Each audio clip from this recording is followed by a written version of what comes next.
Y de hablar con un médico estético escritor, vamos a hablar de algo que también nos afecta a nivel físico y a nivel cutáneo. Me estaba comentando Simón Cano, al que le damos las buenas tardes y la bienvenida al Hotel Don Pablo. Bienvenido, Simón. Buenas tardes, muchas gracias. Y es que el odio, que genera también estrés, puede hacer que se note en nuestro físico, ¿no, Simón? Sí, yo creo que hay un pequeño principio dentro de muchos filósofos que han tratado el tema, que es que el odio es una sensación, es una pasión desagradable.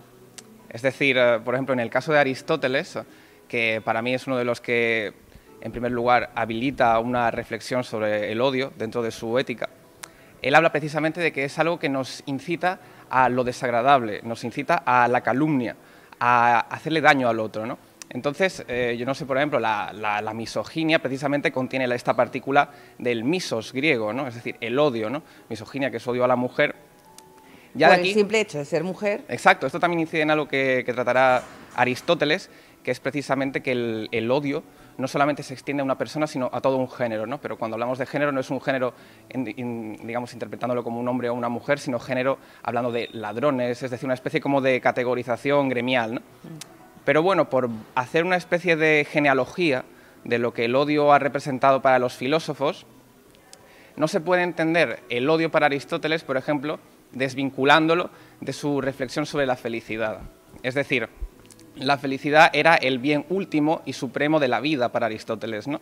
Entonces, para él existen las pasiones, que son el odio, la alegría, la tristeza, ¿no?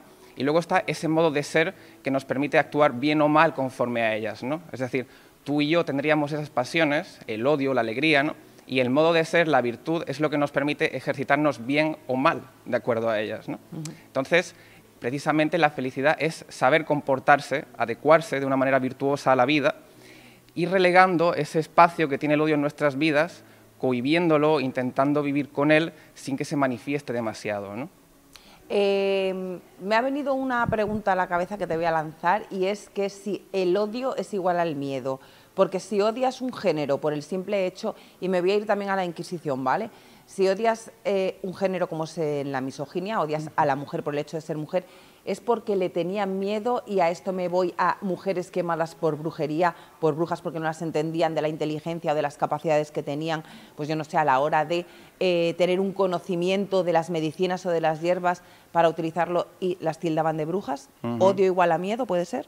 Bueno, esto es una cuestión que se ha tratado mucho, ¿no? Es decir, de todo esto que termina en fobia, ¿no? Que viene del griego phobos, que es miedo, ¿no? De alguna manera, en nuestro uso cotidiano, lo entendemos como odio. Precisamente aquí hay un tema, porque misos... Ah, pues yo lo entendía como miedo. Aracnofobia, miedo a las arañas. Exactamente, pero es que el problema está en que fobia es miedo, pero no es odio. Entonces, por ejemplo, cuando hablamos de misoginia, ahí sí que está la partícula misos, griega, que significa odio, ¿no? Entonces, generalmente cuando hablamos, por ejemplo, de xenofobia, o hablamos, por ejemplo, de aracnofobia, realmente es un miedo. Lo que pasa es que dentro del racismo, por ejemplo, lo entendemos como odio, ¿no? Aquí hay un tema también porque lo que es miedo y lo que es odio, es verdad que a veces lo entendemos de una manera conjunta, pero sin embargo es verdad que se manifiesta de una manera distinta. Entonces, por ejemplo, el odio para los griegos, precisamente, es una pasión que lleva a lo desagradable, que vivimos de una manera desagradable, pero que nos lleva, por ejemplo, a la calumnia, a la herida. De hecho, para Aristóteles, el odio se ejemplifica a través de querer la no existencia del otro, es decir, querer destruirlo, ¿no? Entonces, precisamente esto que se manifiesta y que puede llevar a, vamos a decir, invitar a que determinadas acciones busquen dañar a la otra persona, es algo que sustenta esta idea de odio. El miedo, por otro lado, yo creo que intenta justificar este odio en base a que, esto es algo que, por ejemplo, que yo creo que ocurre en nuestras tradiciones, ¿no? Por ejemplo... Perdona que te interrumpa, entonces el odio y la enemistad son lo mismo, ¿no? Porque decíamos que la enemistad también querías ver desaparecer al otro. No, precisamente la enemistad, el problema que presentaba y la dificultad era que tenía que ser mutuo.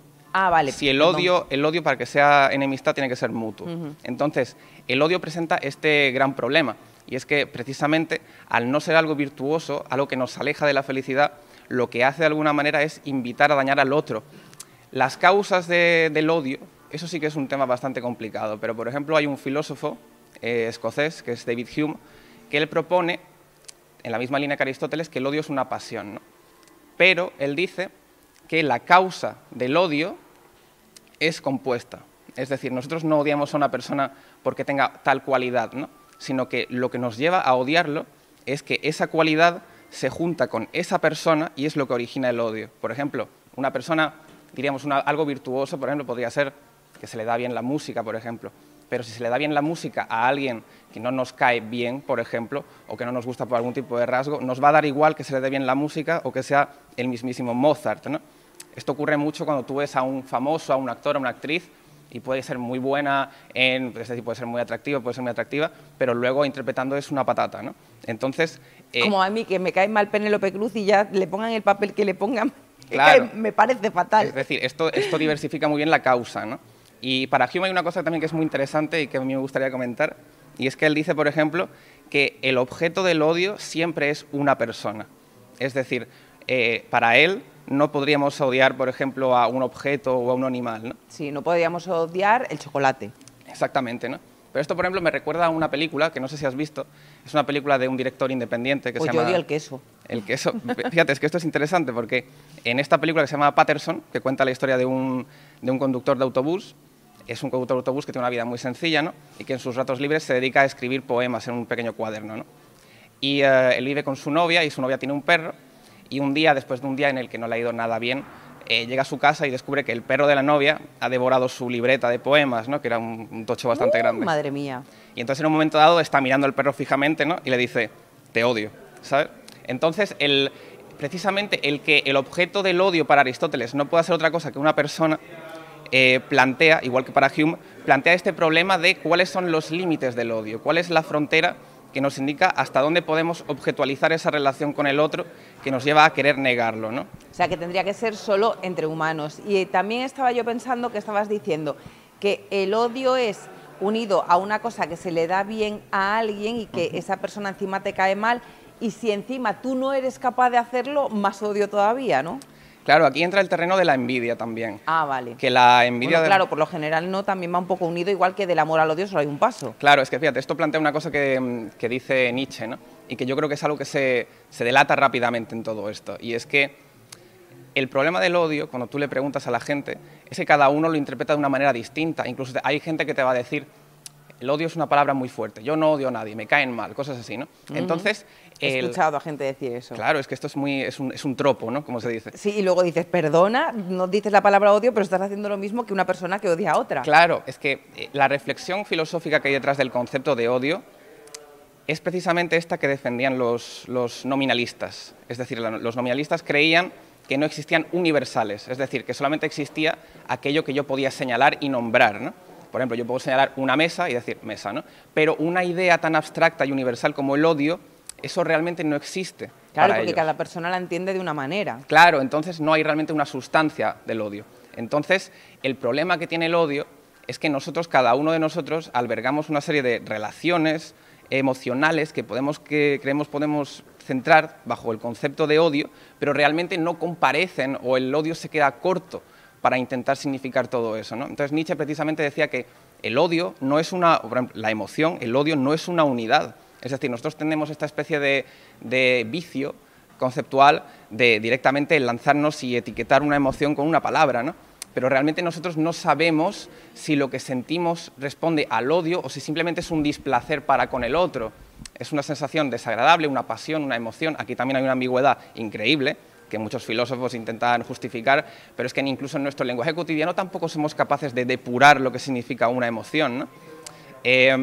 Pero una cosa también muy interesante, y es que el odio, esto lo planteaba un literato victoriano, que era William Hazlitt. Él planteaba, por ejemplo, que el odio tiene un artículo que se llama El placer de odiar, de que de alguna manera ese odio que sentimos, si lo compartimos con alguien hacia una misma persona, genera un sentimiento de camaradería, tiene algo congregador, ¿no? Es decir, de esta manera nos junta con otro, es decir, nos junta a algo que destruye al otro, ¿no? Tanto como comer un buen chocolate con churros, ¿no? Sí, exactamente, ¿no? Es que nuestra condición, que para algunos autores es precisamente sufrir en nuestra existencia, ¿no? De alguna manera exista esta especie de morbo negador del otro, y al odiarlo, al verlo sufrir sobre todo, es decir, cuando vemos sufrir a alguien que odiamos, esto genera una sensación. Y, sin embargo, ¿hasta qué punto? Que sabemos que el odio es algo malo, ¿no? Y que para Aristóteles nos aleja de la felicidad, pero ¿hasta qué punto se nos puede culpar por tener emociones.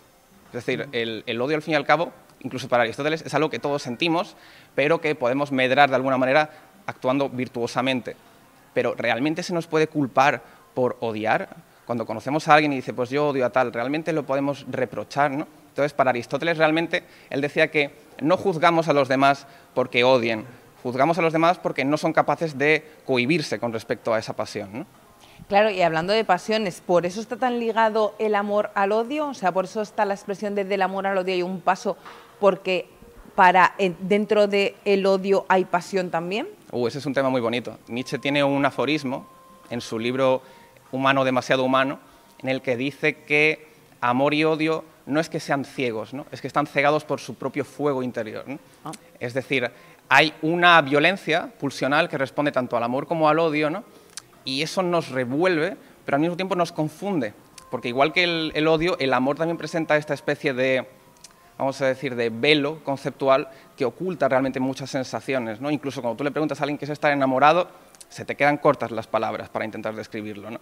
Entonces, bueno, a mí con el paso de los años cada vez menos. Claro, pero el problema está en que tú seas capaz de conseguir que a la otra persona le apelen tus palabras de la misma manera, ¿no? Sí, sí, por eso te digo que ahora con el paso... Si me llegas a preguntar hace años, te lo diría súper bonito. Si me lo preguntas ahora, me voy a quedar muy corta. Bueno, eso fíjate...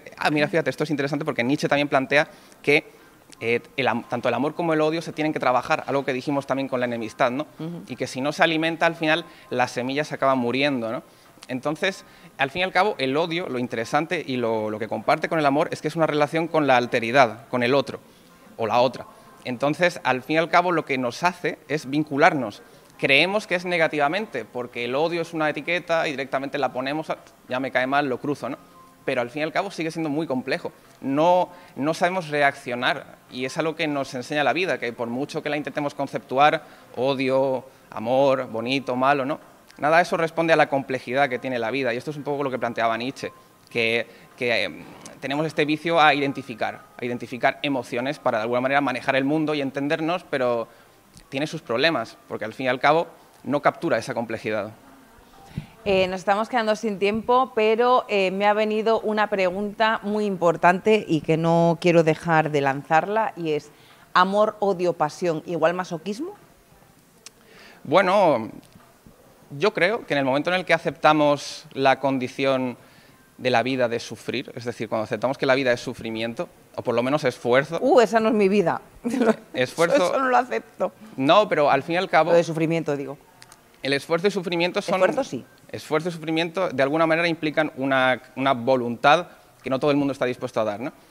Y para Nietzsche, por ejemplo, el aceptar este carácter intrínsecamente doloroso de la vida, igual que para Schopenhauer, es una manera de reafirmarnos ante la vida, ¿no? Hay que ver la enciclopedia que tiene en la cabeza, Simón. Simón, nos hemos quedado sin tiempo. Sé que tendrías para seguir hablando, sí, porque él tiene temas para, vamos, es como el mago que saca conejos de la chistra y no para, pues él temas y temas. ¿Hemos hablado alguna vez del masoquismo, Simón, en tu sección? No hemos hablado. ¿Tendríamos para hacer una sección la semana que viene? Claro. ¿Te parece? Totalmente. Pues venga, la semana que viene te dejo todo el tiempo que quieras para hablar del masoquismo. Perfecto, muchas gracias. Gracias a ti, Simón. Pues de la mano de Simón, el odio, la pasión, el amor, todo lo que nos trae cada semana, que es muy interesante. Nos vamos a despedir de todos ustedes hasta la semana que viene. No, de Simón sí, pero de todos ustedes nos despedimos hasta mañana, que estaremos de nuevo aquí en el Complejo Sol Torremolinos Resort a partir de las 3:30 de la tarde.